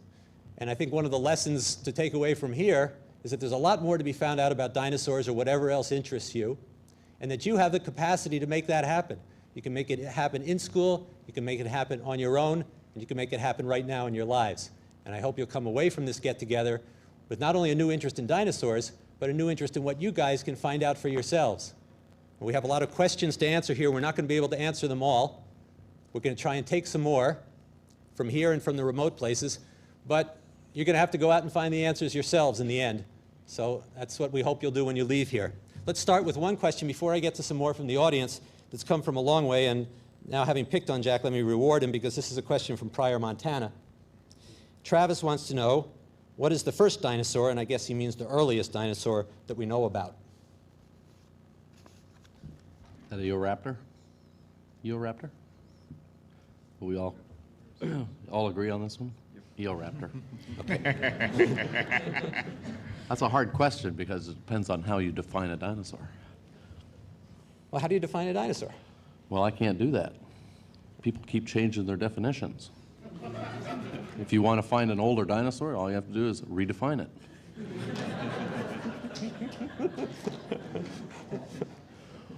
Well, now we know, how old was it? Wicked old? How old?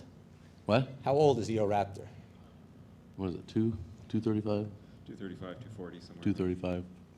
235 million. 235 million years ago. Okay, that's an old dinosaur. That's not metric. No, it's not metric. Right. In kilometers, that's... It was moving very slowly. Eoraptor means dawn hunter. Was named by Paul Sereno, University of Chicago. It's about the size of a dog, and it was a nasty meat eater, I think. One more for Jack. Sorry, this is from Mike. Jack, are you coming back to Pryor? What did you find when you were there? It was sort of interesting. John Ostrom collected in 1964, the 5 skeletons of Deinonychus. And this last summer, we went back in to see if there was anything left at that quarry. And we took out parts of a skeleton. And we're going to go back again to see if we can find what's left. Neat. So yes, we are going back to Pryor. Good. Can we come with you? How many of you? Okay, let's take some questions from the kids here. How did you come up with the name dinosaurs? Someone want to tackle that? How did the name dinosaurs first get named? Back in about 1841, a fellow by the name of Richard Owens decided that these animals were not exactly the same as other reptiles, and decided that dinosaur for terrible lizard appeared to be a good explanation, when what we had at that point were megalosaurus, which were these carnivorous, large carnivorous dinosaurs, and so terrible lizard seemed to be a very appropriate name. I should emphasize that the name dinosaur was developed 17 years after Mantrell found the first, or his wife found the first dinosaur in England. The animals were found before somebody figured out what to call them. Right. And just because they're called terrible lizards doesn't mean they were lizards, and it doesn't mean they were all terrible. Most of them were plant eaters and probably quite nice. And while we're at Jurassic Park, I did bring along a little prop. This is the real velociraptor's claw. So among the other things we're finding out wasn't so in the movie, that dinosaur was not as big as a person, and this was the size of its killer claw. Have you ever had to look underwater for a dinosaur? One more time. Fossils? Have you ever had to look underwater for a dinosaur fossil? Anyone looked underwater for dinosaur fossils? Some of Jack's sites have gone underwater. Certainly some of my sites have gone underwater. And I've actually had to excavate dinosaur footprints that were under a couple of feet of water. I think you nearly went under yourself once, huh? Yeah, I definitely went under myself. Slipped out of the boat. Of course, dinosaurs died on land, but their bones get washed into water, too. How can you tell the difference between a dinosaur bone and a rock? How do you tell the difference between a dinosaur bone and a rock? Peter? A dinosaur bone will still show the structure that that animal had when it was alive. I guess one of the things that many people don't understand today is that those dinosaur bones are still bone. Many times the cell spaces are filled with minerals, but that's still bone. So if you look at the inside of a modern bone, after you finish a steak and you can see the structure of the bones that are left in that from your meal, you can see what a dinosaur bone looks like inside too. There's another way to tell, and that's to taste it. And I'm not entirely kidding. This is shown to me by a dinosaur hunter. If you ever eat a potato chip when your mouth is real dry and it sticks to your tongue, well, it's all the little holes in the potato chip that are sticking to your tongue. Well, in dinosaur bone, or in anybody's bone, there's lots of holes inside. If you were solid all the way through and through, you'd be kind of heavy. It'd be tough to move around. Dinosaurs the same way. There are lots of holes. So if you stick your tongue on a dinosaur bone, it's more likely to stick than it would to a rock. So you can go around tasting the rocks and see if they're dinosaurs. What is the plate on their head for? What is the? What is the plate on some dinosaurs' heads for? The plate on their heads. Well, they've got lots of different ornaments on their heads, and maybe Jack could tell us about that. Well, you mean like Triceratops? Like horned dinosaurs? Plates. Well, we got crested dinosaurs. Like the dome-headed dinosaurs or the armored dinosaurs? Some things on the heads of dinosaurs were probably for defense, to keep other dinosaurs from biting their head. But animals like Triceratops and some of the horned dinosaurs probably had things on their head for display, so they could attract their mates. They did too. Yeah, the duck-billed dinosaurs also. Another question. Does that answer your question? What was the longest dinosaur that lived? The longest dinosaur? No, what was the lifespan, the longest lifespan of a dinosaur? Okay, anybody know that? We don't know the answer to that. We don't know how long they lived. Big animals do live a long time, but who knows? Now, we're going to have a lot more questions than we're going to have time to answer. We're pretty much running out of time here. So let me suggest one alternative, if I can, for getting some answers, besides looking them up yourself, which would be the best way. And that is you can write to the Dinosaur Society, which is my plug here. It's a charity, a nonprofit that a lot of us are involved in. It raises money for dinosaur research, for which there's very little these days. It tries to do things for education, particularly for kids. It publishes this newspaper called Dino Times every month. It's all the news that's old. And answers that kids have about dinosaurs and questions that kids have about dinosaurs are to be found in the Dino Times. And you can find out information about the Dinosaur Society by writing to the Society at 200 Carlton Avenue, East Islip, New York, 11740, or by calling 1-800-DINO-DON. Let me take another moment to put in a plug for the people who are most responsible for making this happen. We all owe a great debt to Gary Rosenberg and Don Wahlberg. They've worked very hard in short order to put this event together, and it's really been an exceptional event. This is perhaps the first time anyone's ever thought to put dinosaur researchers, educators, artists, preparators, collectors together with the public, educators and students alike, and figure out what we all know about dinosaurs. And that's something wonderful that we can all celebrate about this event. So thank you all for coming, and we hope we can do this again real soon.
This has been a production of the Office of Integrated Technologies at Indiana University, Purdue University, and Indianapolis.